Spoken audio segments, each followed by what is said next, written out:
Hey everybody, we are in Wooster, Ohio at Grace Church, and we have an incredible story to tell.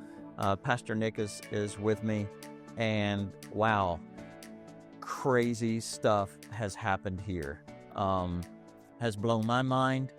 I've been a consultant with Enjoy for going on 16 years now, and what I saw happen here was nothing short of the hand of God. You've got some amazing stuff to share, and so I'm honored that you would sit down with us today.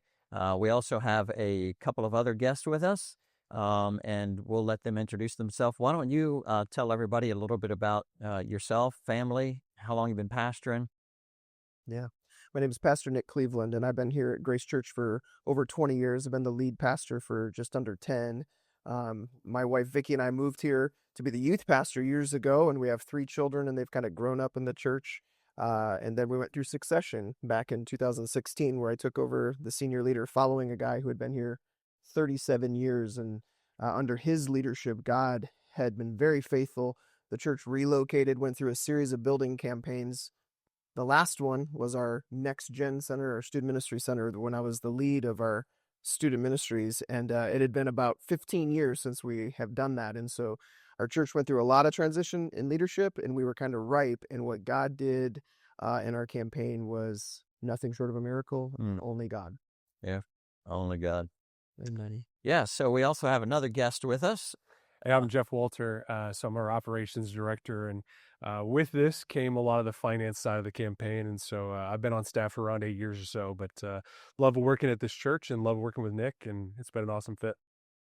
That's awesome. And one last guest over here.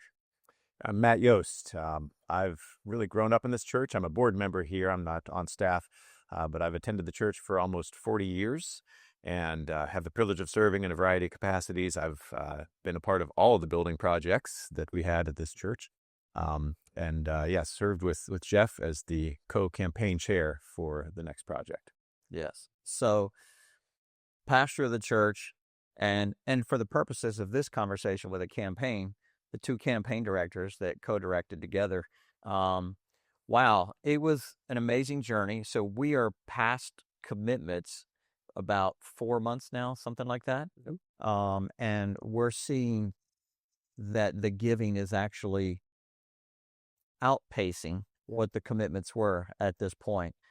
So everything that happened up to Commitment Sunday, as good as it was, it's getting better and better. But I want to roll the clock back. What was the genesis of this? What made you come to the point where you're like, something needs to happen? God gave you a vision of something, and you realized things could not stay as they were, and this was going to be a big deal. It's going to take money. It's going to take a leap of faith. How do I go into this? What was going on? How did all that start? Yeah, we're a church that's 85 years old, and we have a huge sprawling campus that had been built over years. But while we're one church, we're multi-venue, so we have different services and different rooms, and our main capture venue is in a gym. And so we're 85 years old, and we're still doing setup and tear down every single week, which is fine and everything, but we were outgrowing our gym. And coming back from COVID, we saw a strong response returning to church, and we went from 1 service to 2 services, and then ultimately to a 3rd service. And, conventional wisdom says after you get to that 3rd service, you better have a plan. And so we started looking at our building during COVID and like, what kind of changes would it take to make the layout work better? Also to give us space to reach more people in our community, and to have a permanent worship center home. And so we started dreaming about what is next for our church, and that ultimately became the campaign theme and the focus of how we could continue the mission forward in the next chapter of our church. Because you do have a very nice facility, but I remember driving up for the first time going, which door do I go in? Because there's a lot of doors, a lot of entrances, and you're going to fix all that because that's what visitors come in thinking. Exactly. We have, multiple entrances, maybe a dozen or so doors people could go in. Moms, especially single moms, that would come with their family and they wouldn't know where to go. We have a team attached to our First Impressions team here called the Welcome Here, New Here team. And they literally have shirts on that say New Here ?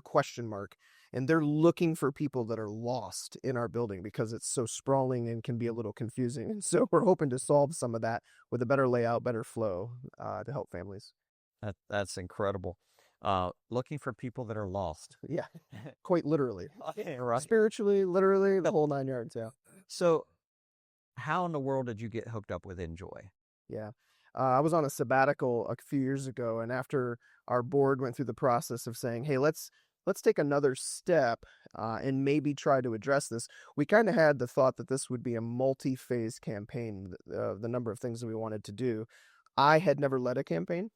Our senior pastor who was here before me was on staff for a little while afterwards. He was becoming fully retired, and we wanted to make sure that the first campaign succeeded. So I did some interviews with multiple consultants and kind of just did the pros and cons, which I would recommend any pastor do. Yes. Get multiple voices in it, see what works, what you like, what you don't like, how it works for you. For us, Enjoy had a breadth of experience, tons nationally. They had seen situations like ours, situations that weren't like ours, and brought a great deal of experience and a timeline and a plan that probably benefited us with where we were in our search. So yeah, Very so it cool. led me to Enjoy.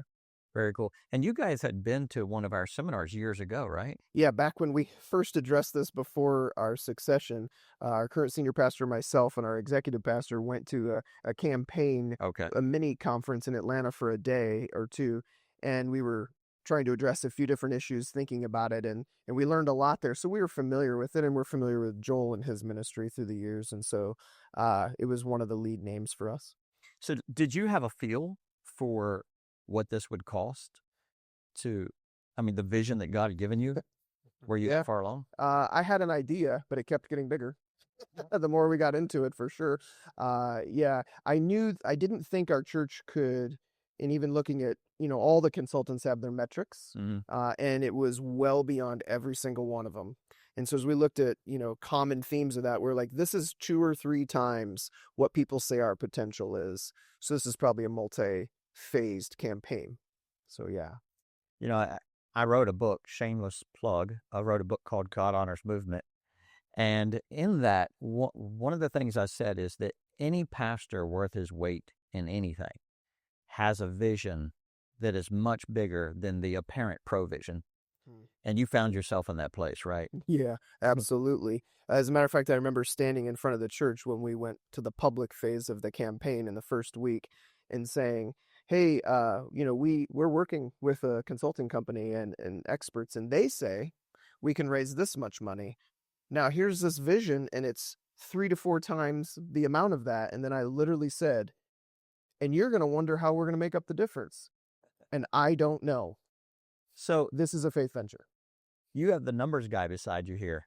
Yeah. How are you handling all of this as he's sharing with you the vision and you're realizing the numbers keep stacking up? Yeah, well, and that's part of it, is that really where this progressed from a reasonable vision and a reasonable dollar amount, where we figured we could piece it together with a campaign and then taking on some debt or whatever.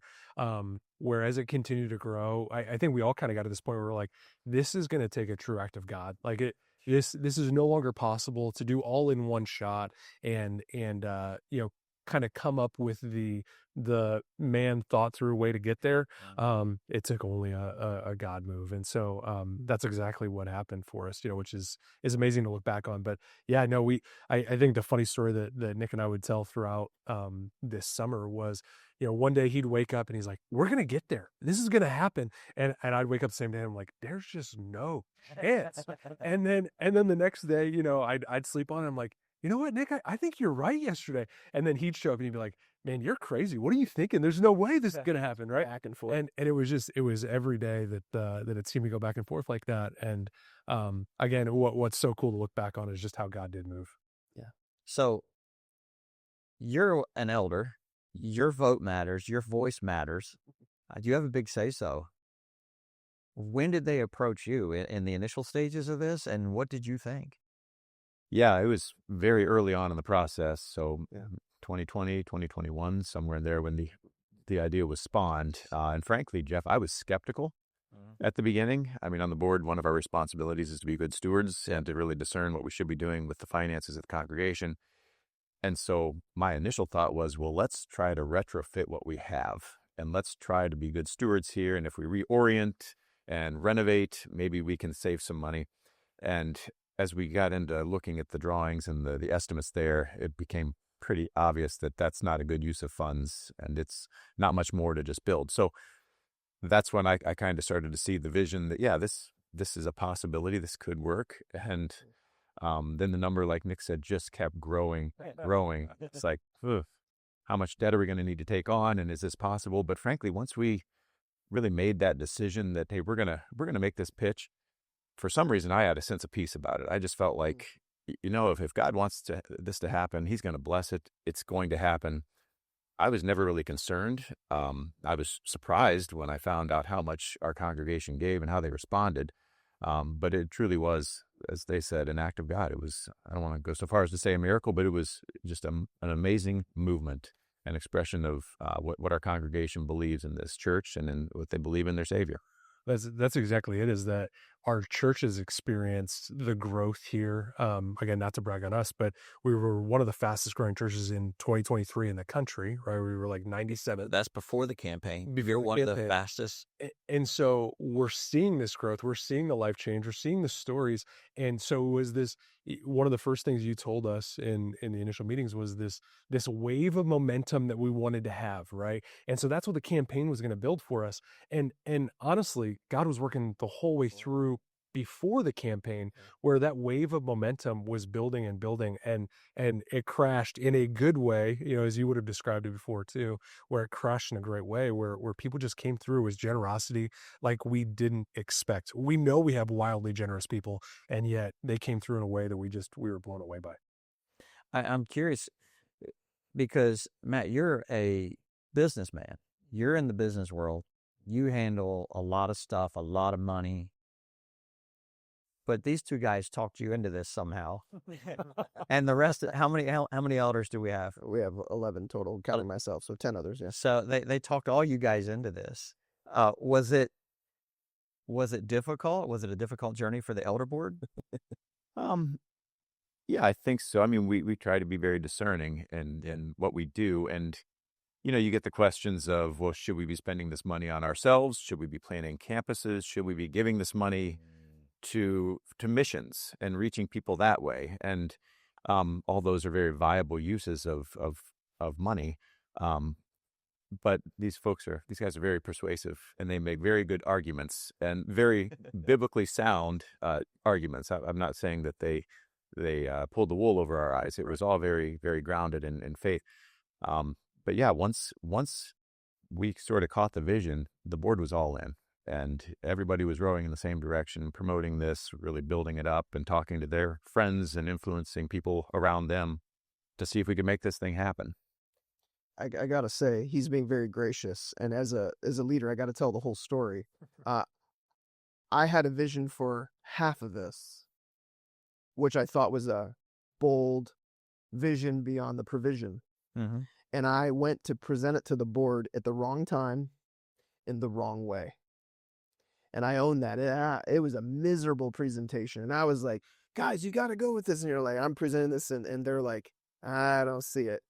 And as I kind of went through that and evaluated my own delivery of it, my own understanding, I didn't really communicate the why very well. I went back to our board, and this is part of, I think, leadership and my growth in this. I had to own the fact that I didn't do that well. That they didn't buy the vision because of them. They didn't buy the vision because of how I presented it. And so I said, hey, would you give me a second chance to pitch this? And our board was extraordinarily gracious and said, of course. And I started with the why, which changed the project eventually. Not right away. The why was so important for us. And so we got there really early, and he's being very gracious. But yeah, so you got to learn to use the voices that God has brought to your church, right? They're there on purpose and for a reason. Right. But I like that you didn't, after you approached the board with it, they didn't go for it. You didn't walk away and go, well, that's the Lord. He just said no. Right. You knew you had the mind of God. Yeah. this process brought the unity that we needed in the campaign, where if everything just kind of falls in order, there's no faith, there's no trust there's no team building, and all of those challenges along the way brought this unity, like I said, that made for a great campaign. Well said. Yeah. You brought up something that so many pastors deal with. How do you know when to add on to your current facility, when to plan a campus, when to send it to missions? You mentioned all of those. Those are very valid conversations that even some pastors struggle with. How did you guys get through determining what should we do? Mm-hmm.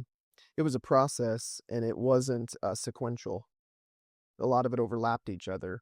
We had just launched our very first campus 2 years before this. And so we were in the early stages of that. And that was like a 5 to 6 year paradigm shift, in our thinking to get to that point. And you could make the argument we should have done this first. You could make the argument we should launch our third campus or fourth campus before we do this. I think it has to do with the collective time in prayer, conversation where we bounce ideas off each other, an overall vision for what we're doing and where our mission partners at. And we do have a missions component to what we're doing. And one thing we didn't want to do is pick a number for our missions projects and say, we're going to do this percent or this number. We actually went to our mission partners and said, our theme is next. What's next for you? If you don't have a vision for what's next, then maybe this campaign isn't exactly a fit. And that led us to the mission projects we were able to include. So I think it was all of it. It was our voices, it was our prayer, it was time in the Word, and kind of just going through it slow. COVID helped. We weren't in a hurry because we weren't doing much, during that time. Right. But we redeemed that time and allowed the Lord to lead the timing and the pace, I think. So you guys can add to that, yeah. Yeah, for Jeff, I would say for me, because I wrestled with that. Is this the best use of our funds, and should we be doing something different? And I look at the way, in my mind at least, that I justified it is I look at the lives that have been transformed in our church, the growth in our church, the way, and I know a number of these people that have come to this church not knowing the Lord, hearing the gospel, having their lives, their families' lives, their kids' lives transformed through the gospel. And they're adding to our numbers each week and growing and growing. And so how do you put a dollar value on that? You can't. And missions has impact, campuses have impact. But for us, it just felt like we're seeing so much growth and transformation here. And the baptisms, you guys know the numbers, but it's incredible what the Lord's doing here. And it just felt like, God, this is what you want. You want more space for more people in this community and around this community to come hear the gospel and get to know you. So Jeff, that decision of planning a campus or sending the money somewhere or giving to the homeless or building more facility, how did that process go through with you? Yeah, and that's something we say here is that we really do want to be an open-handed church, right? And so we realize, and maybe it's a cheesy illustration, but if you're clenching on to what you have, more can't come in, right? And none can leave. And so we want to be a church that is giving beyond our walls, that has a pulse on our community, that has a pulse on our region. We want to be invested wherever God's moving and people's lives are being changed. We want to be invested in it. And so, yeah, there's this campaign brings a ton of different opportunities in order to get invested in a variety of ways, whether it is, with our additional campus or whether it is across the world or right here in our backyard. We want to see lives change, across the board. Amen. Was there any for any of you, was there any particular verse that kind of gave you that strength in the times of weakness? Because from a consultant's perspective, I'm standing off to the side and I'm praying, Lord, you got to come through for them. You got to come through. I'm not even in the driver's seat. You guys are the ones bearing all the weight of the pressure. So there like you just mentioned, sometimes you were having a strong day, sometimes he was having a strong day and vice versa. But is there a verse, any scripture that you kept coming to? For me, the why was the Great Commission, to make disciples of all nations, and the Great Commandment to love God with all your heart and love your neighbors yourself. But to get me through those, it was a reminder from Jesus in Matthew, I will build my church. I'm not trying to build his church. My success and failure doesn't rise or fall on a campaign. I want it to be successful. I pray for it to be successful, but I had to trust in the Lord that He's going to fulfill His promise to build His church. And we believe this is our way of doing that right now. For me, that was a significant relief to have to try to carry any burden. And I think eventually we started seeing Ephesians 3:20 and 21 come out. He can do more than I could ever ask, think, or imagine. He was blowing our minds in what He was doing in the hearts and lives of people, not just the whole, the individual that made up the whole. So that kind of guided me. On the spiritual side, we developed this 21-day spiritual journey. Yeah. Obviously something that Enjoy gave to us as a challenge towards things. And you said from the beginning, hey, this is going to be the backbone of the campaign. And it really was. I think back through when we launched and we said, hey, here's what we're thinking, but don't give anything yet. We don't want any commitments yet.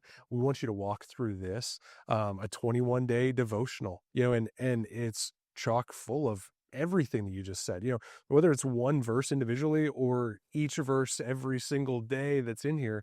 That's what changed the campaign. That was the value, is the discipleship aspect of our people had to come face to face with generosity, with what they're seeing here, with who we want to be globally. They had to come face to face with that through this 21-day spiritual journey. And that changes everything, man. Like that's the point. What do we care if we're going to put up a building or if people are going to give some money if we're not going to make a difference with it? Right.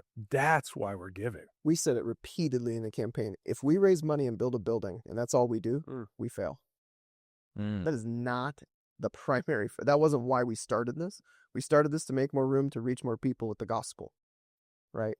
And so we said that publicly and internally, personally too. It changed us. And every day, it's something that I've said multiple times and I pray for, is that we know there's people that are driving down the road, Burbank Road right out here, every single day that don't go to church here, that will in 5 years. And that's what we want. We want that person that it passed by and they're like, man, I just drove by that 1,000,000 times, and their lives are going to be changed in our new building when they have the opportunity to come and check something out for a Sunday or an Easter or a Christmas or whatever it is. They're going to come for the first time. And that's what we're praying for. That's what we're giving for. Yeah, for me, the parable of the talents really comes to mind. And I think God has blessed this church with wonderful leadership, with a heritage of gospel-based preaching. And we can hold on to that, like Jeff was talking about, and just use that for our congregation and just hold on to it tightly. Or we can invest and we can build and we can grow and take risk. And so I feel like that's really what we're doing here. We're fulfilling our obligation to invest our talents, to expand, to grow so we can share the gospel. Amen. One other thing to add to that is that, we had a large dollar amount that came along with our campaign for us, at least in our rural context. And as Pastor Nick would present it, he's like, okay, so here's what the cost is going to be. But actually, let me ask you, what's the cost if we don't do this? Oh my. And that's a game changer too. It's like, yeah, you're right. What if we don't? What if we don't make more room for more people and we become what is classic for an 80-year-old church and we just get all about ourselves and look inward? Man, that is not something I want to be a part of. Man, that's so good. I'm very blessed being around people like this.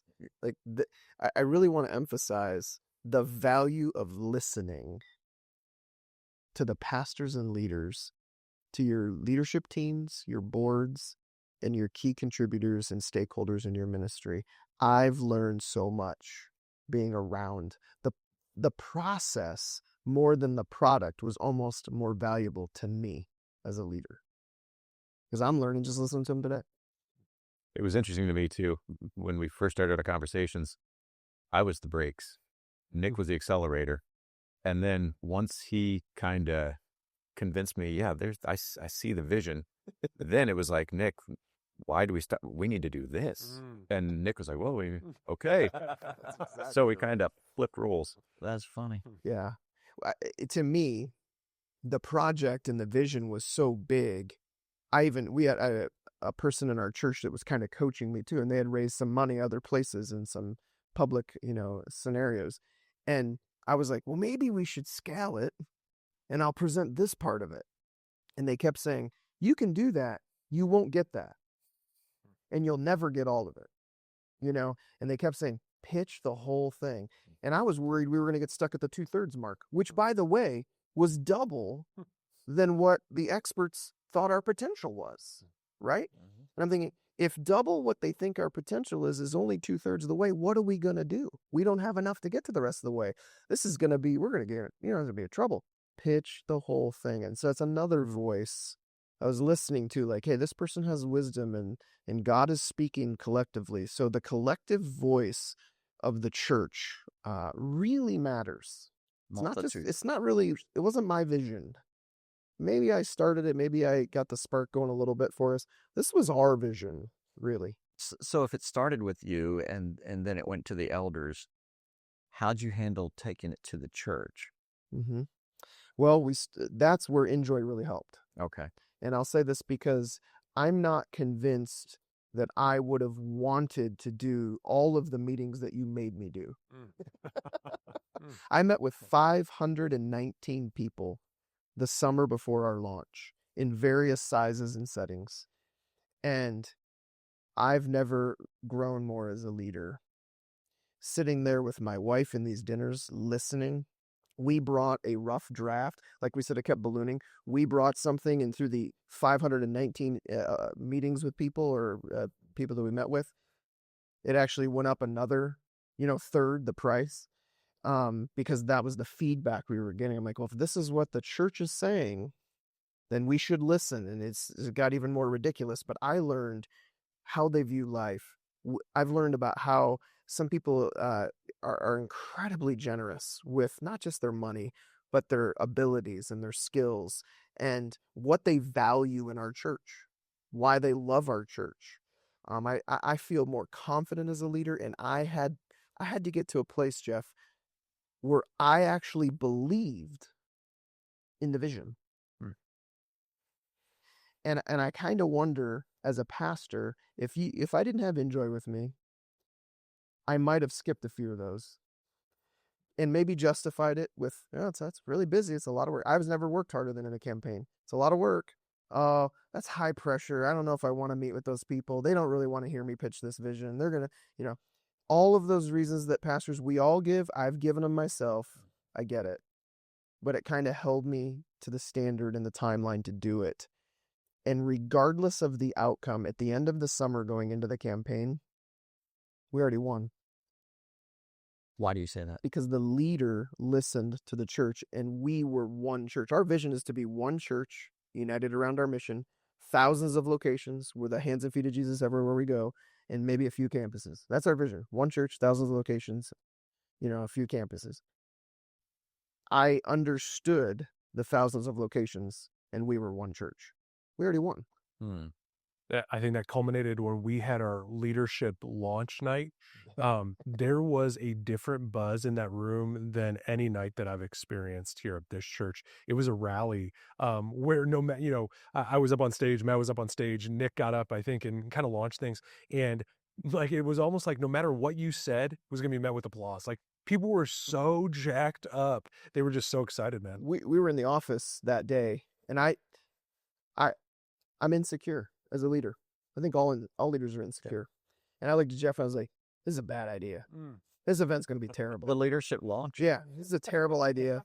It's going to be a bad night. Nobody wants to hear what I have to say. I don't really have anything new to say. I get up there, and I'm like, God has been faithful for 85 years because we've been focused on the gospel. And they all applauded. They don't do that for my sermons. I don't know what was given. It was like, we walked out. I was like, that was one of the best and sweetest moments ever. That's amazing. As a pastor, watching our church spend the last 30 minutes of that gathering praying together. That was rich. It was that for me. And then there was two of the things that really stood out through that entire process was we made it through those dinners, we made it through all these interactions and all these things, and we kind of got to this moment of commitment time, and we were having then some follow-up one-on-ones with some of our families, and we had some spectacular interactions, right? But probably one of my favorite ones was we had a family that we expected probably to give a little bit, a significant gift, really, and Nick and I were able to sit down with them, and we found out more about their lives, right? And we found out that maybe things were a little more of a challenge than we initially expected.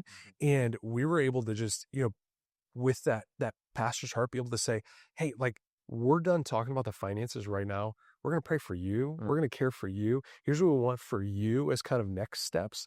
And we didn't say you can't give, but we said, actually, why don't you wait until year 2 or 3 of the campaign, get things in order, get things right. And if you want to, jump in. And if you want to jump in with $5 right now, it's all good too. It was like we wanted this opportunity to care for them. It's because it's not about the dollars, it's about the people, and we want to see the people grow. And that was what was best for that family.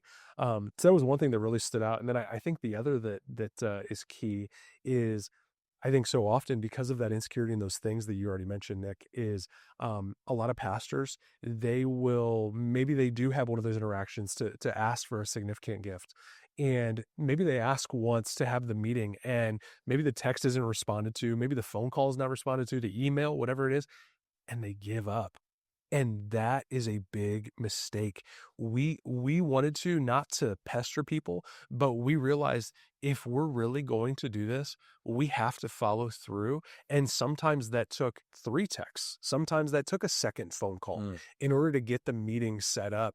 And some of our biggest commitments were from just persistence, and where I wanted to quit, and Nick's like, we can't stop now. We've got to keep going. Can I piggyback off that? Yes. I think this is important for me and maybe other pastors out there. You guys organized it well, led us to the place. I'd met with 519 people. I could have stopped there, then done the public. And I realized what I'm asking and the vision of this is so astronomical for us. I'm not going to stop there. I want to close the loop. And that's where we took a giving chart and sat down with some targeted leaders to close the loop and say, listen, this is kind of a ridiculous ask. And you had already met with them. I had already met with them once. This was follow-up, at least once, and said, here's how if we're ever going to get there, this is how it's going to, kind of play out. What do you think? Now, I'm not sure in any of those appointments that we exactly got what we thought maybe, but I'm confident if we wouldn't have done it, it wouldn't have happened. And that took me getting over my own insecurity and saying, I believe what God is asking us to do as a church enough to say, look at this. Where do you see yourself? Is it possible? And we invited some other voices into those, some strategic voices in our church. Jeff was involved in that, and other people were involved in that, because we were kind of protecting the senior pastor a little bit in those, because that's probably, I think, the fear that maybe a lot of your listeners would say, the high pressure situation. Right. It actually wasn't. You know who the pressure was on? And we're transferring it over the person. Not one person was offended that I asked. Quite honestly, honored. Very honored. Do you think that's about knowing your audience and the approach that you take?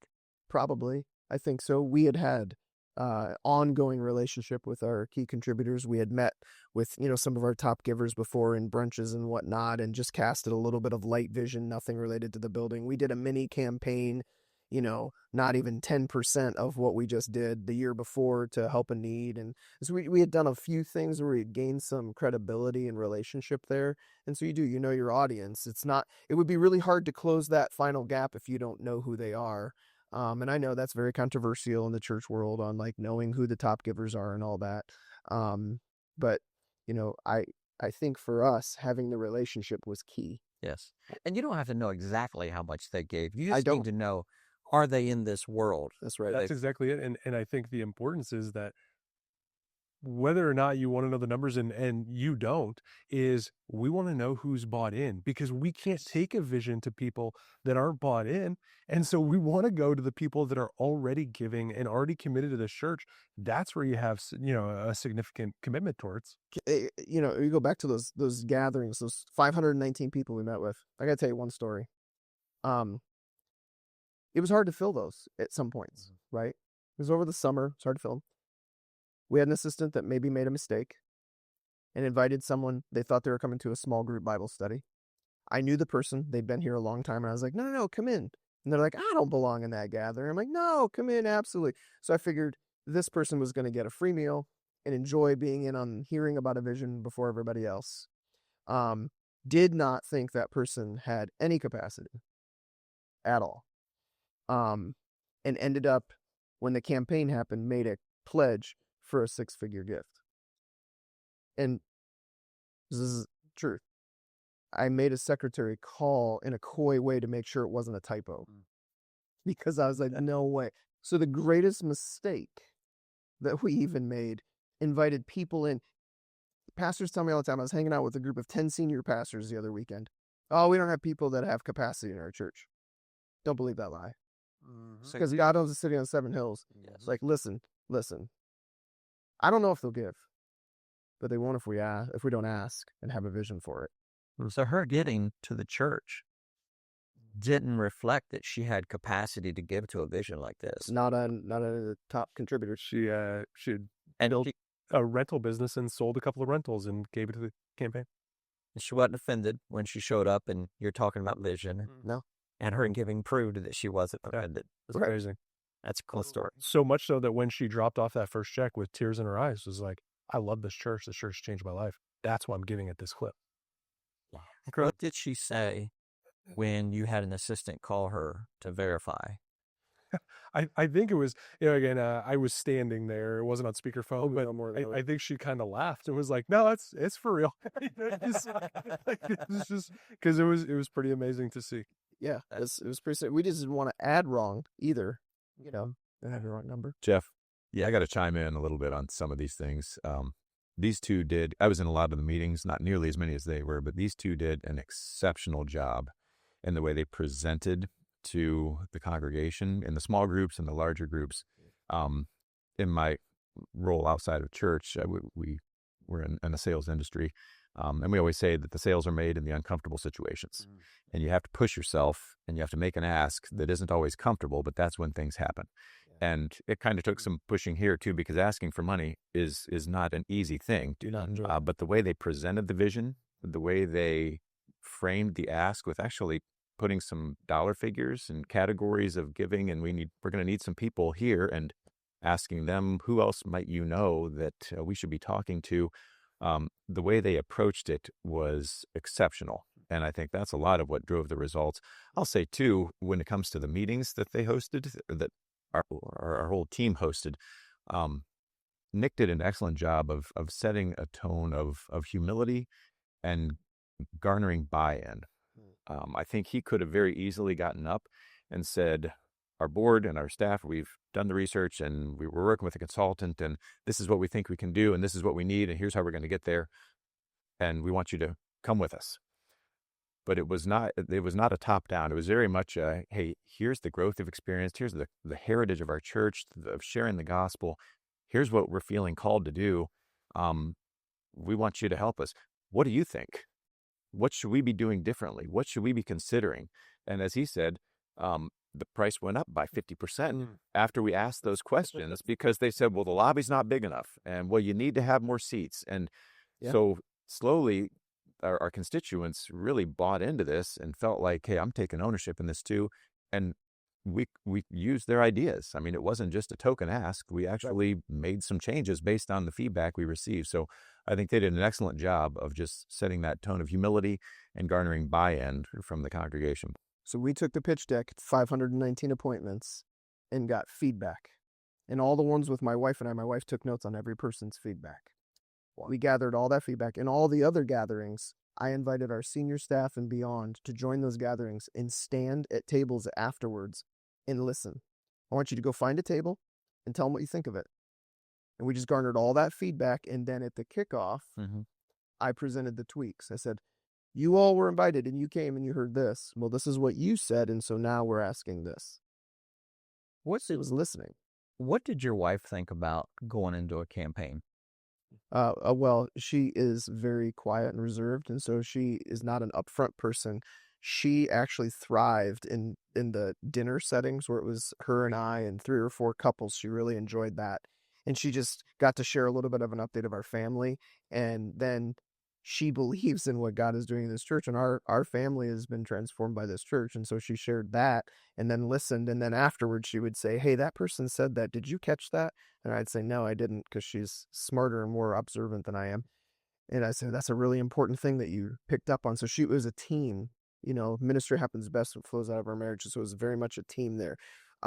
She serves in different areas than I do. And so this was one of those shared experiences. And so she was excited and still is excited for what God's doing. You said ministry happens best when it flows out of our marriage. Yeah, absolutely. I love that. And it doesn't look the same for any leadership couple. You got to be yourself and let it flow out for how it works for your marriage. Some couples, both of them will go up and speak. For us, those meals actually were a wheelhouse, I think, for us as a couple.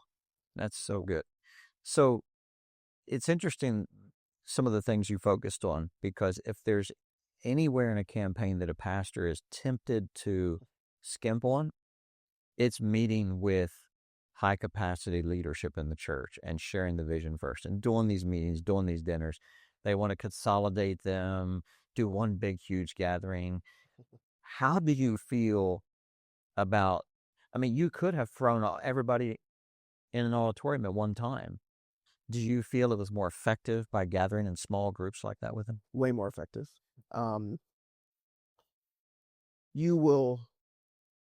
Being one voice in a group of 10 is different than being one voice in a group of 100.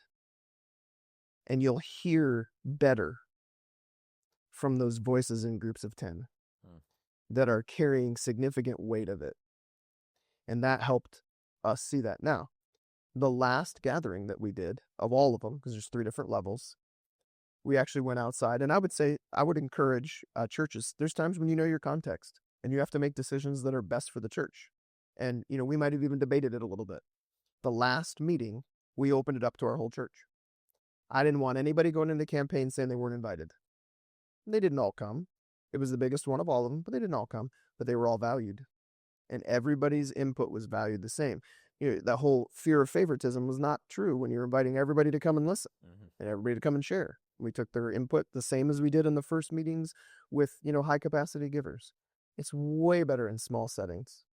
Way better. And Jeff, I think high capacity givers appreciate being asked, especially in a small group setting. So if you're invited to a group with 2 or 3 other couples and the leadership of the church recognizes you in this aspect, and then they're asking for your help, it's people like that feel like it's a compliment. And I think they want to give, rather than being in a group of 500 people receiving the same information and the same ask. But it's not like high pressure. It's not timeshare type atmosphere. Not at all. No. Nobody likes the meeting we were in it was not high pressure. It was just, hey, this is, and I knew what we were doing, but I still was in one of the meetings and just pitched it very comfortably. This is what we need, and we need people at this level and this level, and you kind of, I don't know that everybody knew necessarily a level they fell into, but they knew, hey, based on the people I see around this table, I'm honored to be here, and I want to help. So Matt and his wife were one of the very first ones. And so he got to hear the pitch early on. And this is where he talked about our roles reversed, right? And he came back to me, he's like, you have to say we're going to need somebody at this level, some people at this level, and some people, you have to say that. Because people need to understand that's what we need. And I was nervous and I was scared and I was like, oh, okay. It was uncomfortable. It was uncomfortable. Right. Yeah, very uncomfortable. But it was the nudge that I needed if I'm going to believe in this. And, pastors were really good at standing up in front of the church and asking everybody to have a moment of faith. That was mine. I was going to give to this campaign. My wife and her are all in. I don't have enough means to be, one of the key contributors of that. But that was my moment of faith. Do I believe in it enough to invite people to be a part of something that big? And I'll share a personal story. I've got some friends. Well, starting off on this campaign, I had a number in mind. I just figured, I talked with my wife, this is probably what we're going to give. And I've got some friends that were in similar circles. And I challenged them. I said, hey guys, what if we get together and we raise this much? Wouldn't that be incredible? And then we started having conversations with each other. And by the end, what I had planned to give had tripled because of the people that I was talking to that were in these circles. and we all kind of got inspired and caught the vision together. And so people can, and had we not done these small groups and it would have been one big congregational meeting, I probably would have stuck on my first figure. That says it better than I could. That's an incredible story. So a lot of pastors worry about being labeled as a money guy. All he wants is our money. Did that ever go through your mind? Every day. Every day? Yeah. And I don't like talking about money. I understand the value of teaching on money, and I know the facts of how much Jesus said about money, and I've heard those stories too at every conference that he drags me to. And it's true. I don't want to be known as that. But if you're going to be a person of vision, you're probably going to get misunderstood. Mm-hmm. And I want to, at the end of my life, I want to do something for the kingdom of God and with the gospel of Jesus Christ that's visionary. I don't care if it's big by the world standards, but I do care if it's big by the kingdom standards. And if that means I'm misunderstood by some, frankly, probably cantankerous Christians, so be it. Well, How's that? That's a great answer. And you kind of have to be that way if you're a leader and you're doing something that's world changing. But I like how I have heard from you that the leaders around you speaking into you are such an important part of this, that if the leaders aren't bought into a level that you can speak into him in areas where he's feeling a little weak, it just wouldn't be as successful. Right. It's the collective voice of the church. Mm. Like last time I read the New Testament, that's the value of a plurality of leaders, right? It's not on one person. Mm-hmm. That's almost maybe dangerous. But I don't think that was actually something that I did in this campaign. I think that's probably something that I practice pretty frequently. We have a pretty collaborative approach to our senior leadership team. Sure, I have a role. Sometimes I have to make some decisions and move us on. But man, I want everyone's voice who should have that voice in the conversation, because it's better. The more the buy-in, the better the outcome, right?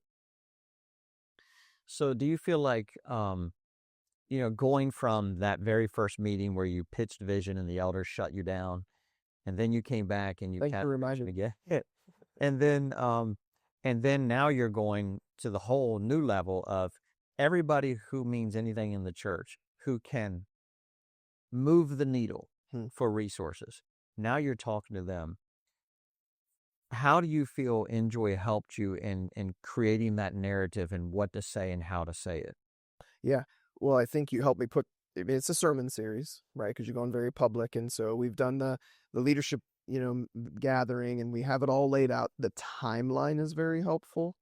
There's probably some things included in there that I would have either skipped, omitted, or chosen not to do because they're uncomfortable. You kept those in front of me, and the team that leads it kept them in front of me.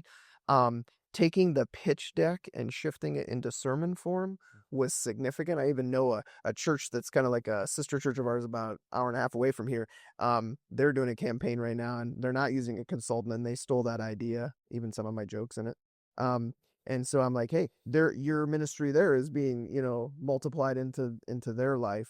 And then kind of just laying out the response card, right? The commitment card, and how to put it in front of people, but tell them wait to go through the spiritual journey. All of that together, we maybe would have gotten some of that, but having someone there to put it together was very important on this first campaign for me to succeed, if that makes sense. Without you, I think we would have maybe stumbled onto some of it. Mm-hmm. You're the project manager that kept us rolling through the whole thing. Yeah, Very good. Which is worth its weight. Mm-hmm. In the very beginning, you and I were talking. We didn't want this to be a fundraiser. Amen. We wanted it to be a spiritual journey. Can you talk a little bit about how it wasn't a fundraiser, that it was a spiritual journey? Yeah. That gets on to the group level. Okay. All of our groups did the 21-day journey in some sort of, study with that. And so I'm in a group too with my wife and I, and listening to people talk about prayer. They're not sure that they're praying of prayer of faith, fasting, not a spiritual discipline that they had done regularly, and generosity, not something they had challenged themselves in. So that's different to me than fundraising, right?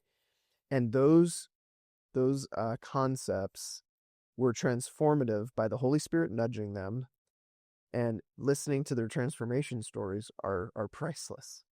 And so it happens on all those. We're hearing stories all the time of people like, oh, one of the key things for me that I just fell in love with was kids giving to this campaign. We probably had 24 kids in our church not connected to our kids ministry, which was raising money, that have jobs in family businesses that the kids turned in their own commitment card for 3 years, one of them in the thousands of dollars, to a campaign. I wrote every child that did that a personal note. And I told them that when we go into that building, they should know that they built it, right? What will God do with that in the next generation? If that's how they're forming as a teenager, with generosity and the spiritual formation. I want to know that kid when they're 50. Right. Amen. Personal story. My oldest daughter's away at college, and she knew what was going on, and she was aware of my involvement as well. But she went through the 21-day study with us because she was home over the summer, and then ended up, whenever it was time when we made the pitch in November, whenever it was, she watched the video and sent me a text afterwards and told me just how much she loves our church, and told me how much she had pledged. And it brought me to tears. I mean, she's a college student. She doesn't have a full-time job. I know how much she has because her bank account's tied to mine. Yet she felt so strongly about our church and what we're doing that she chose to give. And as a parent, pretty meaningful. Amen. I'll share two real quick. Sorry. Yes. Talking. You talk about this not being a fundraiser. And I think Nick did an excellent job from the start in having that spirit. I remember one of the first times we were in your office talking, he said that he believes this will galvanize our church. And my initial response was, come on, you're trying to sell me on this, right? Galvanize our church. But it's so true.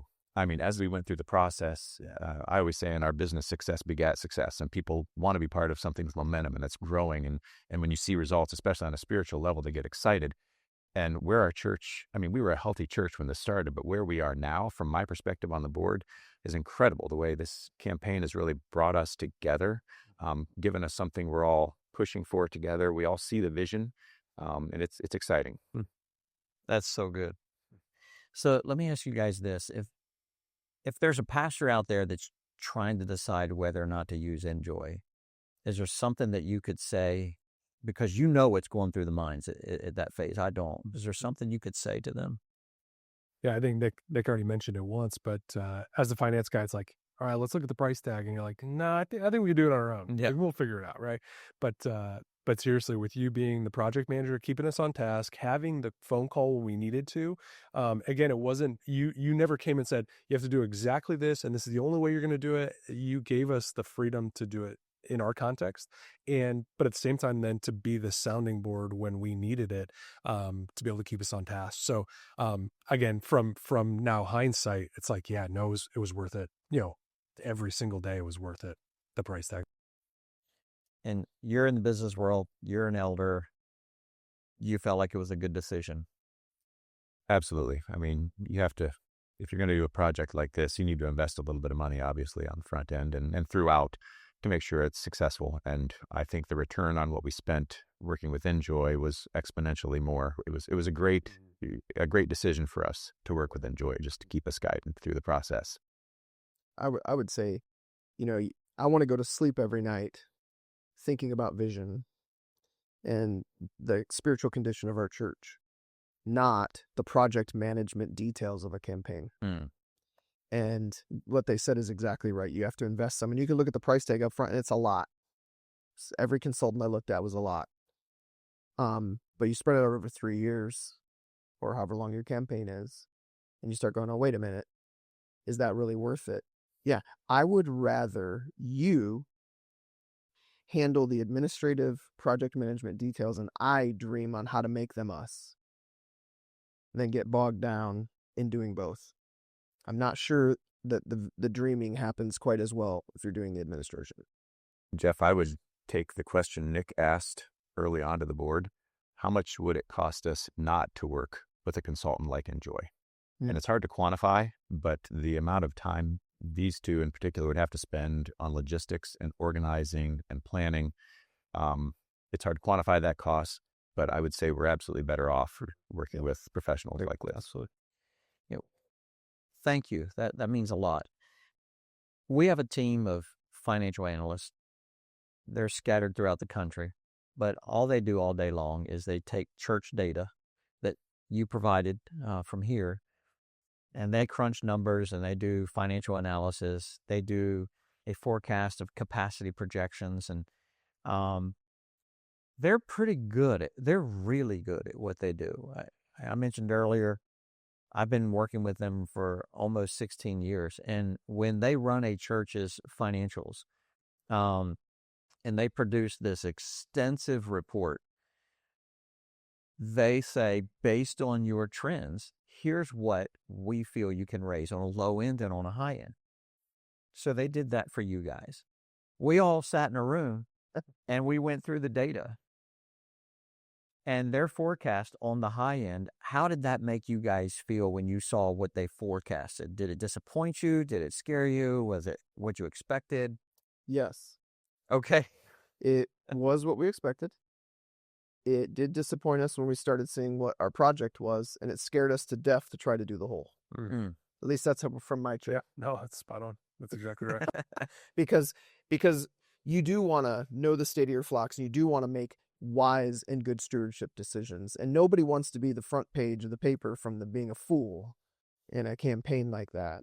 And the gap between the high end of the projection and the reality of this project was astronomical. We were asking our church, who had done multiple campaigns, but it had been over 10 years, to give almost six times the amount of money that they'd ever given in a campaign. Like, that was a huge ask. I think that the difference between the analysis and what came in was all in relationship. It was in, we built relationships before the campaign, through the campaign, and leverage those, not in the way of sacrificing the relationship, but leveraging those relationships. That was a game changer. God came through, and we had the trust of people. It just that was a difference maker, was the relationship. Because I think if it wasn't for those relationships, we probably do fall right within that category of what we were expected, and it would have been a spectacular campaign. Success. It would have been amazing. It would have blown the numbers away. And the difference of a God-sized story is, God coming through and again working like crazy towards building those relationships. But you can't build those relationships without doing all of those meetings, Mm-hmm. which is where most of the work is, meeting with your flock. Yep. A good shepherd smells like sheep. There you go. And I would say you smell like sheep. Thanks. You have met with, you had met with the flock. So when you're the numbers guy, we did the projections. Then you went through the spiritual journey. You went through the 21 days. You were doing the sermon series. You're speaking faith. You're casting vision. People are praying, seeking God. They know what it's going to take. They've seen all the numbers. But in the end, when they all gave, percentage-wise, how did it stack up, the results? How did it stack up against what our team forecasted? And let me preface it by saying this. In my experience of working with hundreds of church leaders over 16 years, our analysts, they're pretty much spot on 90 to 95% of the time when they say, here's what you can raise. But in your case, there was an anomaly. God showed up. Yeah. So just percentage wise on the top end, I mean, we were 300% over what was the top end of the campaign. Within when we did our leadership commitment night, we called you, I think the next day, I Yep. think is when we called you, and we had already had a successful campaign right then and there because we crossed that basic threshold. And yet at the same time, it wasn't the vision that we had to continue on with. But yeah, no, it was that's again what was so daunting was we believe that those people are doing it all day long and nailing it most of the time. And we're like, I think it's different here, and I think we're going to see something happen in a different way here. And obviously in hindsight, it And it was. scared me because you said, I've heard that before, Yeah. Mhm. and it really isn't about the number. It's about God and how he, moved in people's hearts and lives.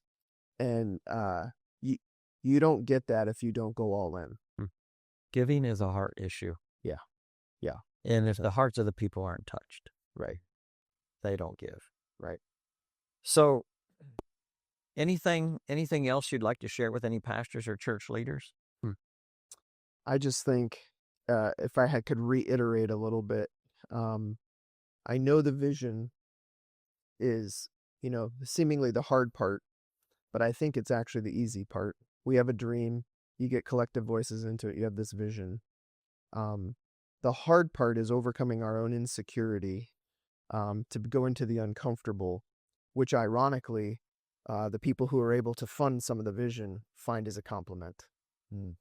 And so the question I would give to senior leaders as a friend and a colleague in ministry is, do you really believe in it? And do you really believe in a God who can? And I know you'll say yes to that. Then be willing to go a little bit to the uncomfortable, like you preach all the time to your church, and see what God will do. I don't know if he'll do it, and he might not, but I bet he'll do more than he was going to do if he didn't try. That's powerful because I remember sitting in your office. You said something along the lines of, there was a shift in you when you looked in the mirror. Yeah. And you can correct me if I get this wrong. You looked in the mirror and said, do you believe enough in the vision to be able to look someone else in the eye and ask them to buy into it? Is that kind of how that went? I believed in enough of the vision to believe your numbers. The gap between them, I didn't until I had to do business with the Lord. That was my personal campaign, was going, okay, I believe God can. Therefore, I'm going to see. I don't know if he will, but I believe he can. And at that moment, it turned the campaign to something different for us, if you will. And he did, which is amazing. So do you feel like that across the board, church staff and leadership, do you feel like everybody's faith has been strengthened through this process? Yeah, no, this is one of the coolest chapters of my career. This has been amazing to be a part of. Our team, it was a win for everybody. Everybody from the single mom that gave $1 to the person that gave on the high end, in significant gifts. Everybody gets a win. That is huge, man. And it's we're only halfway through, because not just the campaign, but what's going to happen that when in 10 years we get to look back on it, we're like, you see how many people are here now that weren't here before? We maybe had 5 other elements, very small elements relating to the project that we were just kind of like in a dreamland thing. We're in those now. We're talking about what if on some other scenarios. And that doesn't happen unless you go through the process and you believe it, right? Yeah.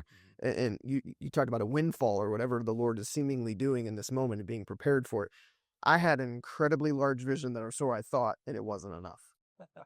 Only God. The cool part is no one can say that Enjoy did this. No one can say that Nick did this or Jeff did this or the board did this or Matt did this. This is a God thing. I don't have the formula other than asking yourself if you believe in enough to see. Faith without works is dead. Amen. Anything you want to add? I have the privilege of having 40 years of history here, and every church, I'm sure, has cycles of ups and downs and highs and lows, and our church is as healthy now as I've ever seen it. And yes, the campaign did help galvanize it, but I think the Holy Spirit is present here. There's an energy in our church and what we're doing. People sharing the gospel, people being bold in their faith. It's a pretty special time at our church. Do you guys feel like that spiritually, that when you step up and you make bold moves to where you think God is calling you to, like scary, bold moves, do you feel like that moves God? Do you feel like that causes him to step up? Do you, in ways that he wouldn't if you just sat and didn't do anything? Well, I would say, well, here's what I can tell you is that if you're not prepared, God's not going to give you more than you're able to handle, right? Whether that's people for a special event like an Easter or Christmas or whatever, or it comes to a vision like this. Is I love the story that we had along the way of a quote unquote failure on the initial pitch to where all of that brought us together and gave us a bigger vision and allowed us these opportunities to talk with people and to keep it moving. And yeah, God moved here in a way that I've never seen before. And what else can I point to than that? I don't know where everybody would be at theologically that listens to this. So let me take it to a different level. Pastors, if your people don't read the Bible, what happens? So of course there's action that initiates the movement of the Spirit in your life. Well said. Well said. You can decide the rest for yourself, but we all know that's true. Yeah, It's good. Yeah. let's just talk raw numbers if you're okay with that. What is the church budget, and what did Enjoy say that you could raise? Yeah, we're a little over 4.6 million on a budget, and Enjoy said between 4 and 6.5 million, and then again, as of 3 years. in 3 years, right? And so as of now in commitments, mind you, our church put in about 400,000 in the year before, just because we had a little bit of a surplus coming out of our budget. But we've received 17.6 in commitments, including that 400,000. So 17.2 million from our church. And quite honestly, it's like, as much as they were rolling in for a while and it slowed some, like we still got a commitment like a week or two ago, like it's just, they keep coming in.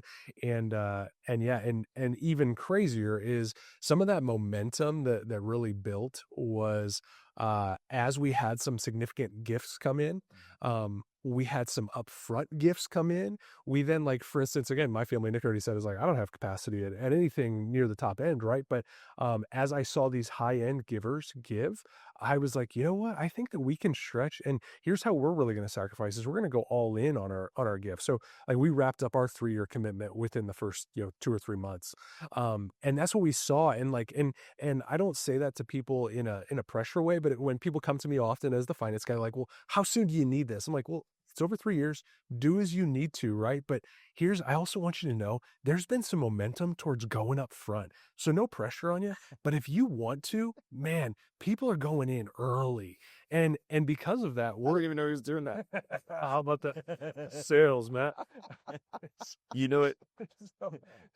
So at the current moment, we're up over $12.2 million received in the bank. And again, blown away by that number because of that then, and where interest rates are at. We aren't building quite yet, but we're able to receive even more based on just very conservative investments. They're like talking like, year-long CDs, those kinds of things, treasuries, like all that. But because of it, we're going to have additional margin towards our campaign that we weren't expecting at the front end. How much, just ballpark, do you think, because so many people have given up front and the money is there and we're not building yet, and you've got that invested, about how much extra will their first fruits, will that bring in over time from investment? Should be closer to the $500,000 range. So another $500,000, just because people were willing to say, I'm going to do it now. So one of our highest commitments, ends up being because people just gave early. That's incredible. That's awesome. That's Only awesome. God. Only God. So I want to wrap this up with a little rapid fire. Okay. This is called Fact or Myth, because there's a lot of facts out there and there's a lot of myths out there about churches with campaigns. And I'll give each of you all a chance to respond to the question. So, question number 1, fact or myth? When you launch a capital campaign, people will leave your church. And I'll start with you, Matt. Myth. Myth.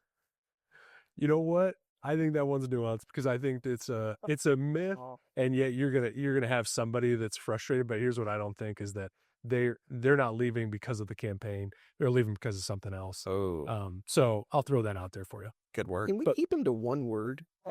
Myth. Fact. It's a fact.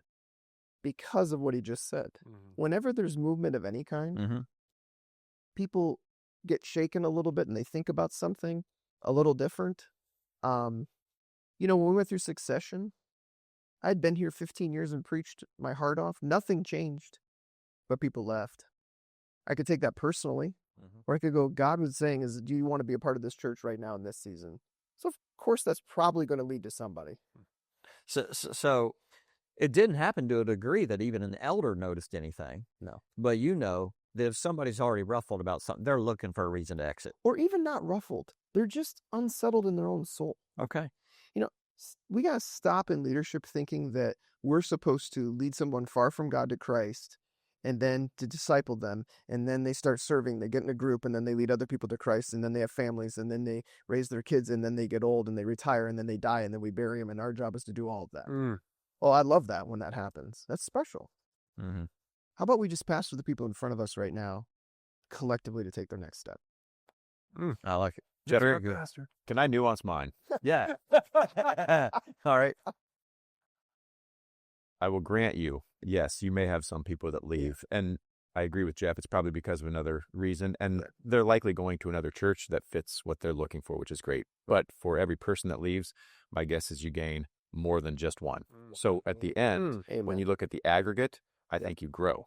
Wow. Well said. I know it's a one-word thing, but that's where it's You don't get to answer two no, I think that I do too. You call that a rapid fire?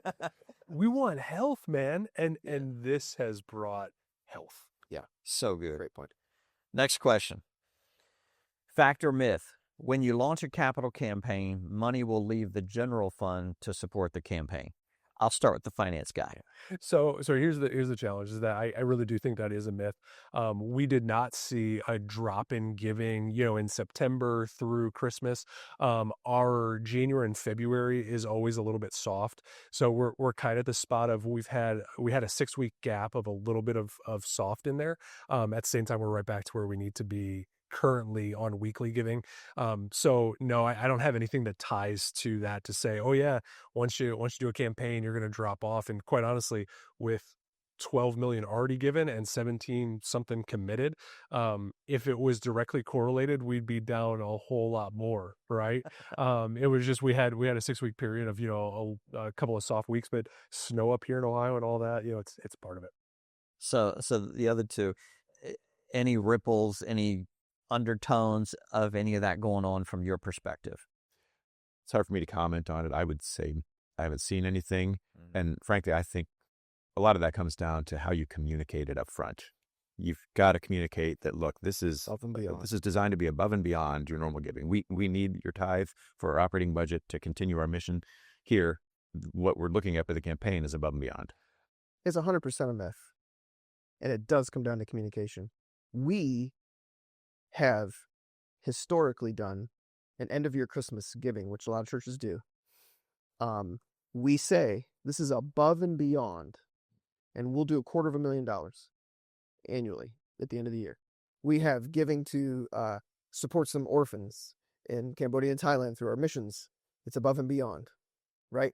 And our budget keeps going up appropriately, and people still give, it all comes down to how you lay it out. I think the fear is it's fact, but the truth is it's myth. Well, there's people that we have here at Grace that weren't giving to the budget that started giving to the campaign, and that was their on-ramp. And I'm convinced that in 3 years, when they're done giving to the campaign, they'll still be giving to the budget as well. So quite honestly, it's probably the reverse, that you're actually going to grow and I think we shouldn't think of it in the way, and that's what I was pointing to, is that we shouldn't think of it in the way of like a month or a 2-month thing. If you look at a multiple year process, and that's where you're going to see giving go up, definitely. Incredible. Question number 3. Fact or myth? A capital campaign will strengthen the relationship between the pastor and his leaders. Pastor, I'll start with you. It should. It better be fact, or it's probably going to fail. Yeah. And that has a lot to do with just humility and collaboration. For me, 100% fact. I feel like our board is stronger, and our board's been able to coach me, and I've been able to receive, and I've been able to lead better, and it's a win-win-win. Yeah. So you were in some of these meetings, and you watched this whole process somewhat in the leadership, but also from a different vantage point. What's your answer? Yeah, I would say in our case, it was absolutely fact. I think the staff, the bonds with the staff are very strong. And from a board perspective, as Pastor Nick said, our board is probably more galvanized now than we've ever been in the last few years, at least. I could see how, if not communicated correctly and if not gone through the proper discernment process, there is a bit of a risk there. But in our case, it was definitely strengthened. Fact. Fact. I would even Just say gonna stop at one word. Wow. About time. Not just kidding. I would say too, like, there's probably, of course, an anomaly to this too, but if it's not strong, you probably shouldn't do it. That would be my friendly advice. Very good. Work on that first. Number 4, a capital campaign places unhealthy pressure on people who do not have much to give. Myth. Anyone? Myth. Myth? Myth. Yeah. Myth. Myth. Number 5, a capital campaign is a lot of work. Fact. Fact. Double fact. Double fact. Fact. Fact. There's no disagreement there. I've never worked harder and never been more rewarded. Wow. Spot on. Yeah. That was so much fun. Yeah. Man, that was awesome. You're being serious. Yeah. That was a ton of fun, 100%. man. Yeah. A lot of work, but it was fun. So much fun. It was rewarding. Yeah. So much fun. Number 6, a capital campaign will give the pastor a reputation of wanting money. I don't care. You don't care? Myth. Myth. I'm going to say myth. I don't Myth. think so. I would have communicated properly. And you're in the community more than anyone else Yeah. on this set right now, so you would know if that's how the town is talking. I don't. Well, and I don't know that the whole town knows yet. Right. I've had some conversations with some bankers, attorneys that I'm friends with, and they're shocked. Yeah. When I say, hey, we're doing a capital campaign and it's fully funded at $17 million. Incredible. So Speak strength to the community of this church. about what this church is doing, about what God is doing through this church. Yes. I'll give it just a quick one, was that I have some friends from my hometown in Northwest Ohio that really aren't churched. And I had the opportunity through this campaign really to witness to them on the fact that God's moving here. Here's what God has done in my life. And they're so fast to be the people who's like, oh, well, you should give that all away. And I laid out for them the vision of, actually, guys, the reason why we're building this is to make room for families just like yours. Your kids, we want them at our church. And literally by the end of this conversation, there's so much more to it. But my friends, kind of jokingly like, so where do I send a check to? Like they were at that spot of the vision was so clear and so strong where they're like, okay, I get why you do this. Yeah. This is a game changer. That's awesome. Yeah. That's awesome. So I think you've already answered this, but we'll do it. The last question of the rapid fire. A capital campaign, fact or myth, capital campaign helps a pastor become more rounded in his communication with high-capacity donors. No, fact. Fact. And I still have room to grow.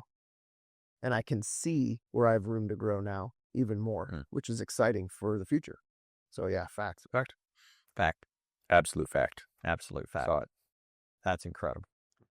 So I really appreciate you guys taking time to just reflect on, it's kind of like when Israel crossed Jordan and they took 12 stones out so that they could stack them and everybody could reflect on what God did, the miracle he did. He truly did a miracle here. Amen. And I know you guys are so vision driven. You're handling so much of what God has given you that I love when you can just sit down and say, let's talk about what God did. Amen. Because God showed up and he showed out here. And it amazes me. But I watched you walk in faith. From a practical perspective, I watched you take the enjoy process and you followed the process. And like you said, you made it work for your culture and your DNA, which is so important, but you followed the process, and the process worked, and God showed up. I mean, if there's not a God factor in it, we're wasting our time, and we all know that. Amen. But if there's one last thing that you could say, looking back over the whole process, what would you be most grateful for out of the whole process? I know they're sitting right here, but obviously a good team, a good whole staff, a great board. Where again, the hey, a failure did not mean you don't get another chance to present or bring before us. It's just like, go and tweak it. This isn't it yet, right? We just have a great team, and I think it shows through the health and what our church is after, and that's to make more room for more people to find out about Jesus and to have their lives changed by what he did for them. Yeah. Probably for me, I don't mean it to be self-serving, but on a more personal level, it's changed me. I remember in the 21-day journey, one of the early studies was on just stewardship and how we are not owners of anything. We are entrusted with gifts, resources, and we're called to be good stewards of those. Finances is certainly a portion of that, but your talents, your abilities, the impact you can have, it's a gift, and we have to be good stewards of that. And that's changed my mindset a bit, especially with finances. And my wife and I have had some fun conversations about how much we give and how much do we really need. And so this has changed me personally. Pastor? Personally, how it's helped me, and I had to go through my faith, our team and our leadership for sure, and my family. Who doesn't want their family to get to witness something that at the beginning you have a vision for God, and even your own family is like, Dad, and then you're like, but God. So I'm thankful most for that our family got a front row seat to watch God do something only he could. No one else could get the credit or the fame for it. Only God can. You called in Joy because you needed to raise money. We're on the other side of it. And I asked all three of you, what are you most grateful for? And none of you said the money. That's pretty incredible. Amen. But God showed up and showed out in a great way. And it's amazing. It's amazing. Thank you all for your time today. I'm very grateful. And I can't wait to see this building start coming up out of the ground. Thanks, Thank you. God bless.